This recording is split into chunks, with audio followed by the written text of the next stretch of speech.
So good evening dear students of grade 10. Right now in this session we are going to discuss about the topic of coefficients and zeros. Okay, coefficients అంటే ఏంటి, zeros of the polynomial గురించి ఈ session లో మనం తెలుసుకుందాం. Already in the previous video class session we have discussed about basics, introduction, types of polynomial, degree యొక్క concept, power అంటే ఏంటి, ఇది మనకి బేసిక్ ఇంట్రోలో చెప్పడం జరిగింది అనమాట.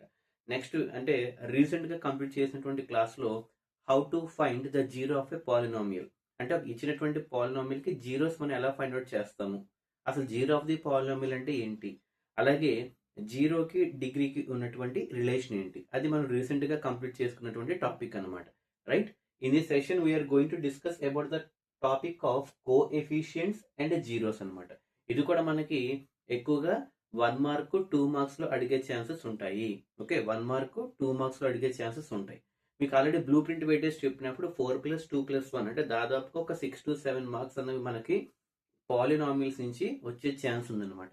సో ఫస్ట్ ఇక్కడ కోఎఫిషియన్స్ యొక్క టాపిక్ చూస్తే మీకు పాలినామియల్ యొక్క ఫామ్ ఎలా ఉంటుందని చెప్పుకున్నాం. మనం జనరల్ గా అయితే linear polynomial, quadratic polynomial, cubic polynomial అంటే ఈ మూడు కూడా బేసింగ్ ఆన్ ద డిగ్రీ బట్టి, డిగ్రీ 1 ఉంటే లీనియర్, డిగ్రీ 2 ఉంటే క్వాడ్రాటిక్, డిగ్రీ 3 ఉంటే క్యూబిక్ పాలినామియల్ అని చెప్పుకున్నాం. అలాగే దాన్ని బట్టి ఇప్పుడు కోఎఫిషియన్స్ కనుక చూస్తే, ఫర్ ఎగ్జాంపుల్ ఒకవేళ కనుక డిగ్రీ, ఓకే, డిగ్రీ కనుక 1 ఉంటే అది ఏ టైప్ ఆఫ్ పాలినామియల్ అని చెప్పాం, లీనియర్ పాలినామియల్ అవుతుంది. అవునా కదా, అది ఏదవుతుంది, లీనియర్ పాలినామియల్. డిగ్రీ 1 అంటే ఏంటి, హైయెస్ట్ పవరే 1 ఉండాలి. అంటే let us take polynomial in terms of X, p of X is equal to, అవునా కదా, so p of X is equal to ఏదో ఒకటి తీసుకోండి, 2x+3 అని తీసుకున్నాను. 2x+3 అనే ఒక పాలినామియల్ లో హైయెస్ట్ పవర్ ఎంత ఉంది, x కి 1 ఉంది. అంటే ఇక్కడేమో x పవర్ 0 కదా, అంటే కాన్స్టెంట్ టర్మ్ యొక్క x పవర్ ఎప్పుడు 0 ఉంటుంది. అలాగే ఇక్కడ హైయెస్ట్ పవర్ 0 1 లో కంపేర్ చేస్తే x కి 1 ఉంది. అంటే హైయెస్ట్ పవర్ 1 ఉంది కాబట్టి అది లీనియర్ పాలినామియల్ అవుతుంది, డిగ్రీ 1. ఇప్పుడు దీనికి మనం కోఎఫిషియన్స్ కడతాం అనమాట. కోఎఫిషియంట్ ఏంటి, ఎక్స్ పవర్ 0 అంటే ఏమవుతుంది, 3 అవుతుంది, అంటే కాన్స్టెంట్ టర్మ్ అవుతుంది అనమాట. అలాగే ఎక్స్ యొక్క కోఎఫిషియంట్ ఏదవుతుంది, 2 అవుతుంది అనమాట. అర్థం ఉందా లేదా, అంటే ఇవి ఏవైతే ఉన్నాయో సింపుల్ గా చెప్పాలంటే నెంబర్స్ అండి, అంటే ఒక కాన్స్టెంట్ నెంబర్స్ ని మనం కోఎఫిషియన్స్ కింద తీసుకుంటాం. ఓకే, ఫర్ ఎగ్జాంపుల్ దీన్ని మనం ax+b అనే దాంతో కంపేర్ చేసాం అనుకోండి, అవునా, అంటే ఏ ప్లేస్ లో 2 ఉంది, అంటే ఇప్పుడు ఏం చెప్పొచ్చు, a is the coefficient of x, రాయచ్చు లేదా, a is the coefficient of x అంటే ఎక్స్ పవర్ 1 యొక్క కోఎఫిషియంట్ ఏ అవుతుంది. అలాగే బి ఏమవుతుంది, 3 అవుతుంది, అంటే ఒక కాన్స్టెంట్ నెంబర్ అనమాట. బి ఏమవుతుంది, ఎక్స్ పవర్ 0 యొక్క కోఎఫిషియంట్ అనమాట, ఎక్స్ పవర్ 0 యొక్క కోఎఫిషియంట్. అంటే దీన్ని బట్టి ఏమర్థమైంది, కోఎఫిషియంట్స్ ఆర్ నథింగ్ బట్ ఒక నెంబర్స్ అనమాట. అంటే x² కి ముందు, ఎక్స్ పవర్ 1 కి ముందు, ఎక్స్ పవర్ 0 కి ముందు ఉన్నటువంటి ఒక నెంబర్స్ ని మనం కోఎఫిషియన్స్ అంటాం. ఫర్ ఎగ్జాంపుల్ ఈ నెంబర్ మారుస్తున్నాను, 3x-5 ఉంది అనుకోండి. ఓకే, 3x-5 అంటే ఏమవుతుంది, 3 అన్నదేమో ఎక్స్ పవర్ 1 అంటే ఎక్స్ యొక్క కోఎఫిషియంట్, అలాగే ఎక్స్ పవర్ 0 యొక్క కోఎఫిషియంట్ -5 అంటే ఇక్కడ కాన్స్టెంట్ టర్మ్ -5 అవుతుంది, ఎక్స్ యొక్క కోఎఫిషియంట్ 3 అవుతుంది అనమాట. అలా కాకుండా -3x+2 ఇలా తీసుకుందాం, అప్పుడు ఎక్స్ యొక్క కోఎఫిషియంట్ ఏమవుతుంది, -3 అవుతుంది అనమాట. సో ఈ విధంగా మనం కోఎఫిషియంట్స్ ని ఐడెంటిఫై చేస్తాం లీనియర్ లో. ఒకసారి ఇప్పుడు క్వాడ్రాటిక్ కనుక వస్తే, క్వాడ్రాటిక్ అంటే ఏం చెప్పుకున్నాం, డిగ్రీ కనుక 2 ఉందనుకోండి, అది ఏ type of polynomial, quadratic polynomial అవుతుంది. క్వాడ్రాటిక్ అంటే ఏంటి, హైయెస్ట్ పవర్ 2 ఉండాలి. హైయెస్ట్ పవర్ అంటే ఏంటి, డిగ్రీ, అంటే డిగ్రీ 2 ఉండాలి అనమాట. అంటే let us take one polynomial p of x is equal to x² + 7x+10 ఇలా ఒకటి తీసుకున్నాను. తీసుకున్న తర్వాత ఇందులో మీరు అబ్జర్వ్ చేయండి, 10 అంటే కాన్స్టెంట్ టర్మ్, అంటే దీనికి ఎక్స్ పవర్ 0 ఉంటుంది, అవునా కదా, అంటే ఎక్స్ పవర్ 0 అంటే 1, 1 × 10 10. అలాగే ఇక్కడ 7x అంటే 7 × x పవర్ 1. అలాగే ఇక్కడ ఏమీ లేదు చూడండి, x² కి ముందు ఏమీ లేదు, అంటే 1 కింద అజ్యూమ్ చేసుకోవచ్చు కదా, 1 × x², 1x², అంటే x కి ఏమో ఇక్కడ 2 ఉంది, x కి ఏమో ఇక్కడ 1 ఉంది, ఇక్కడ x కి ఏమో 0 ఉంది, అంటే ఇక్కడ హైయెస్ట్ పవర్ 2 ఉంది. అంటే ఇక్కడ దీన్ని బట్టి ఏమర్థం అవుతుంది, ax² అంటే కంపేర్ చేస్తే ax² + bx + c ఫార్మాట్ లో ఉందా లేదా, అంటే అప్పుడు a వాల్యూ ఎంత అవుతుంది, 1 అవుతుంది, b వాల్యూ 7 అవుతుంది, c వాల్యూ 10 అవుతుంది. అంటే ఏ అనేది ఏంటి ఎక్స్ స్క్వేర్ యొక్క కోఎఫిషియంట్, బి అనేది ఏంటి ఎక్స్ యొక్క కోఎఫిషియంట్, సి అంటే కాన్స్టెంట్ టర్మ్ అనమాట. అంటే ఇప్పుడు దీన్ని బట్టి ఎక్స్ స్క్వేర్ యొక్క కోఎఫిషియంట్ ఏంటి, మీరు జాగ్రత్తగా అబ్జర్వ్ చేస్తే ఎక్స్ స్క్వేర్ యొక్క కోఎఫిషియంట్ 1 ఉంది అవునా. అలాగే ఎక్స్ యొక్క కోఎఫిషియంట్ అంటే ఎక్స్ అంటే ఏంటి ఎక్స్ పవర్ 1, ఎక్స్ యొక్క కోఎఫిషియంట్ ఏంటి 7 అవుతుంది. అలాగే ఎక్స్ పవర్ 0 అంటే ఎక్స్ పవర్ 0 కోఎఫిషియంట్ 10 అనమాట, కాన్స్టెంట్ టర్మ్ అనమాట. ఇది మనకి కోఎఫిషియంట్స్ ని ఐడెంటిఫై చేయడం. ఫర్ ఎగ్జాంపుల్ ఒక ఈక్వేషన్ ఇచ్చాడు, -3x² ప్లస్ 4x -5 అని చెప్పి p ఆఫ్ x అనేదో ఇచ్చాడు అనుకోండి. ఇచ్చిన తర్వాత దీనిలో నాకు ఎక్స్ స్క్వేర్ యొక్క కోఎఫిషియంట్ అంటే ఎలా ఫైండ్ అవుట్ చేస్తాము, ఎక్స్ స్క్వేర్ అంటే ఇక్కడ ఉంది, దీని కోఎఫిషియంట్ ఏమవుతుంది -3 అవుతుంది. ఏమవుతుంది -3 అవుతుంది. ఎక్స్ యొక్క కోఎఫిషియంట్ కావాలి అంటే ఇది అవుతుంది, అంటే +4 అవుతుంది అనమాట. ఒకవేళ ఇక్కడ మైనస్ ఉంటే మైనస్ కూడా వేస్తాం అనమాట.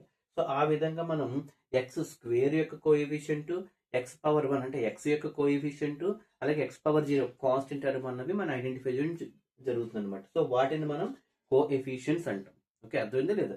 నెక్స్ట్ ఇకపోతే జీరోస్ అనే కాన్సెప్ట్ లో కనుక వస్తే, అసలు జీరోస్ లో మనకి 2 టైప్స్ ఉంటాయి అనమాట. ఫర్ ఎగ్జాంపుల్ మళ్ళీ ఇక్కడ కూడా లీనియర్ పాలినామియల్ కనుక తీసుకుంటే దానిలో హైయెస్ట్ పవర్ ఎంత 1 ఉండాలంటే ax ప్లస్ బి ఫార్మాట్ లో ఉండాలి అవునా. ax plus B equal to 0 అంటే అక్కడ మనకి కాన్స్టెంట్ టర్మ్ అనేది బి అయిపోతుంది, ఇంకా ఎక్స్ స్క్వేర్ టర్మ్ అనేది ఉండదు అనమాట. అది ax ప్లస్ బి. అలా కాకుండా క్వాడ్రాటిక్ పాలినామియల్ కనుక తీసుకుంటే, క్వాడ్రాటిక్ పాలినామియల్ అంటే ఏంటి, మనకి హైయెస్ట్ పవర్ 2 ఉండాలి, అంటే డిగ్రీ ఉండాలి. అంటే ax² plus bx plus C equal to, ఇది ఒక p ఆఫ్ x అనమాట. సారీ 0 టు ఈక్వల్ కాదు, ఇది కూడా p ఆఫ్ x అనమాట. సో ఈ రెండు పాలినామియల్స్ కనుక తీసుకుంటే ఇది లీనియర్ పాలినామియల్, ఇది క్వాడ్రాటిక్ పాలినామియల్. ఇందులో మనకి జీరోస్ ఆల్రెడీ ఎలా ఫైండ్ అవుట్ చేయాలో ప్రీవియస్ క్లాస్ చూసాం. అయితే ఇక్కడ మనకి 2 టైప్స్ ఆఫ్ జీరోస్ ఉంటాయి.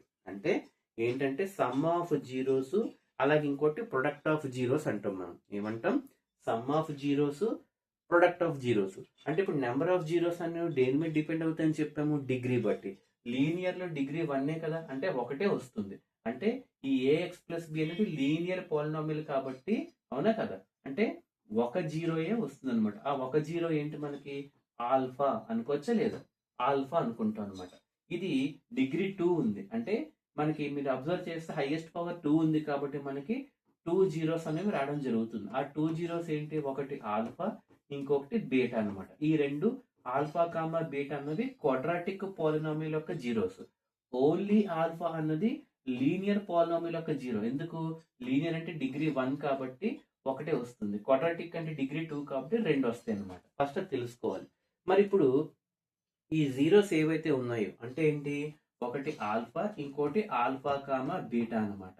అంటే వీటికి 2 రిలేషన్స్ ఉంటాయి. ఒకటి సమ్ ఆఫ్ జీరోస్, అంటే 2 జీరోస్ కలపడం, అంటే ఆల్ఫా ప్లస్ బీటా అంటే ఒక case. Next product of zeros, అంటే ప్రొడక్ట్ అంటే ఇంటూ, అంటే ఆల్ఫా ఇంటూ బీటా అనమాట. అర్థంగా లేదా. సో లీనియర్ కి ప్రాబ్లం లేదు, ఎందుకంటే ఒకటే ఉంది కాబట్టి ఆ ఒకదాన్ని అలా ఉంచేస్తాం. బట్ ఈ కేసు దేనికి అప్లై అవుతుంది, ఈ కేసు దేనికి అప్లై అవుతుందంటే క్వాడ్రాటిక్ అప్లై అవుతుంది. క్వాడ్రాటిక్ లో మనకి 2 కేసులు వస్తాయి. ఒకటి సమ్ ఆఫ్ జీరోస్, అంటే జీరోస్ అంటే ఏం చెప్పుకున్నాం, 2 ఉంటాయి కాబట్టి ఆల్ఫా బీటా అని చెప్పుకున్నాం. వాటి యొక్క సమ్ అంటే ఏంటి, ఆల్ఫా ప్లస్ బీటా అవునా.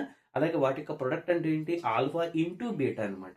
సో ఈ రెండింటిని కూడా మనం ఫైండ్ అవుట్ చేస్తాం ఎగ్జామ్ లో. అంటే sum of zeros, product of zeros. మరి ఎలా ఫైండ్ అవుట్ చేయాలి సార్, సమ్ ఆఫ్ జీరోస్ అంటే ఆల్ఫా ప్లస్ బీటాకు ఒక ఫార్ములా ఉంది, ఏంటంటే minus B by a. Formula ఏంటండి, minus B by a, minus B by a. మరి మైనస్ అలా పెడితే బి అంటే ఏంటి, మీరు అబ్జర్వ్ చేయండి.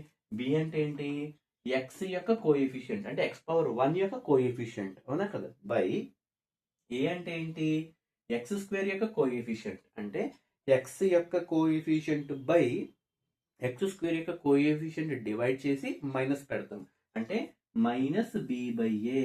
అర్థమైతే లేదా, మైనస్ బి బై ఏ. అలా కాకుండా ప్రొడక్ట్ ఆఫ్ జీరోస్, అంటే ఆల్ఫా ఇంటూ బీటా చేయాలి అంటే సి బై ఏ. దాని ఫార్ములా ఏంటంటే సి బై ఏ. సి అంటే మనకి కాన్స్టెంట్ అనమాట, అంటే ఇది సి బై ఏ. దీనికి మైనస్ ఉండదు, అంటే కాన్స్టెంట్ టర్మ్ బై అవునా కోఎఫిషియంట్ ఆఫ్ ఎక్స్ స్క్వేర్ రాసుకోవచ్చు లేదా. ఇది constant term by coefficient of X square. ఇక్కడ ఏమవుతుంది, minus coefficient of X by coefficient of X square. అంటే సమ్ ఆఫ్ జీరోస్ అంటే minus B by A, product of zeros అంటే C by A. ఒక example చేద్దాం. అంటే ఈ A X square plus B X plus C ఫార్మాట్లో ఒక ఎగ్జాంపుల్ తీసుకుంటే 2x square plus 4x plus 6 ఇలా ఉందనుకోండి. దీని ఒక పి ఆఫ్ ఎక్స్ అనుకుంటున్నాను. ఇది డిగ్రీ 2 ఉంది కాబట్టి ఇది క్వాడ్రాటిక్ పోలినామియల్, అంటే 2 జీరోస్ వస్తాయి, అవునా కదా. ఆ 2 జీరోస్ యొక్క సమ్ నేను ఫైండ్ అవుట్ చేయబోతున్నాను. అంటే సమ్ ఆఫ్ జీరోస్ అంటే ఫస్ట్ ఏ వాల్యూ ఎంత ఉంది మనకి, 2 ఉంది.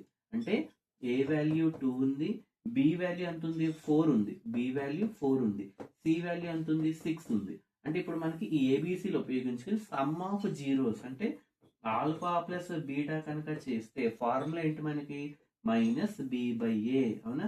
మైనస్ బి బై ఏ అంటే మైనస్ బి వాల్యూ ఎంత అండి మనకి 4 ఉంది బై ఏ వాల్యూ ఎంత 2 ఉంది అనమాట. అంటే 2 టేబుల్లో 2 టైమ్స్ క్యాన్సిల్ చేస్తే -2. ఈ -2 ఏంటి మనకి, 2 జీరోస్ యొక్క సమ్ అనమాట. Alpha plus beta minus B by a. అర్థంగా లేదా. నెక్స్ట్ ఇంకొక కేసు ఉంది. ఏంటి, ప్రొడక్ట్ ఆఫ్ జీరోస్ అంటే ఆల్ఫా ఇంటూ బీటా. దాని ఫార్ములా ఏంటి, సి బై ఏ. కనపడింది లేదా. అంటే సి బై ఏ అంటే సి వాల్యూ ఎంత 6 బై ఏ వాల్యూ ఎంత 2. అంటే 2 ఇంటూ 3 అనమాట, 3 టైమ్స్. అంటే 3 అన్నదేమో ఆల్ఫా ఇంటూ బీటా అంటే ప్రొడక్ట్ ఆఫ్ జీరోస్, -2 ఏమో సమ్ ఆఫ్ జీరోస్. అంటే ఇది మనం ఫైండ్ అవుట్ చేయాలన్నమాట. ఇది మనకి relationship between zeros and coefficient అని కూడా అంటాము.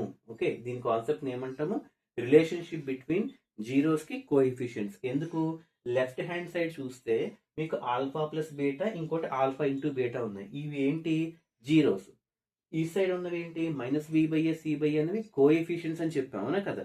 అంటే బి అన్నదేమో ఎక్స్ యొక్క కోఎఫిషియంట్, అవునా. ఏ అన్నదేమో ఎక్స్ స్క్వేర్ యొక్క కోఎఫిషియంట్. అంటే ఒక సైడ్ ఏమో జీరోస్, ఒక సైడ్ ఏమో కోఎఫిషియంట్స్ ఉన్నాయి. కాబట్టి రిలేషన్షిప్ బిట్వీన్ లేదా relation between zeros and coefficients అంటే ఇదే. Relation between zeros and coefficients అంటే ఇదే గుర్తుపెట్టుకోండి. మీకు ఎగ్జాంపుల్ ఇప్పుడు ఎలా అడుగుతాడంటే, find the zeros of a quadratic polynomial. ఒక క్వాడ్రాటిక్ పోలినామియల్ ఇచ్చి దానికి జీరోస్ ఫైండ్ అవుట్ చేయమంటాడు. వచ్చేస్తాయి జీరోస్. వచ్చిన తర్వాత వాటి మధ్య and find the relation between zeros and coefficients అంటాడు. అర్థంగా లేదా. ఫస్ట్ జీరోస్ ఫైండ్ అవుట్ చేయాలంటే find the zeros of a quadratic polynomial find out చేసి and find the relation between zeros and coefficients అని అడుగుతాడు. అంటే ఇదే అనమాట. ఆ రిలేషన్ ఏంటి, ఒకటి సమ్ ఆఫ్ జీరోస్, ఇంకోటి ప్రొడక్ట్ ఆఫ్ జీరోస్. ఎందుకు రిలేషన్ అన్నాడు, ఎల్హెచ్ఎస్ లో ఏమో జీరోస్ ఉంటాయి, ఆర్హెచ్ఎస్ లో ఏమో కోఎఫిషియంట్స్ ఉంటాయి. ఆ రెండింటిని కలిపి relation between zeros and coefficients అన్నది జరుగుతుంది అనమాట. అర్థందా లేదా. ఇది మైనస్ బి బై ఏ అన్నది sum of zeros, c by a అనేది ప్రొడక్ట్ ఆఫ్ జీరోస్ అనమాట. దీన్ని బట్టి మనకి మారుతూ ఉంటుంది. ఓకే, సో నెక్స్ట్ ఇక మనం ప్రాబ్లమ్స్ లోకి వెళ్దాం అనమాట. So good evening, have a nice day.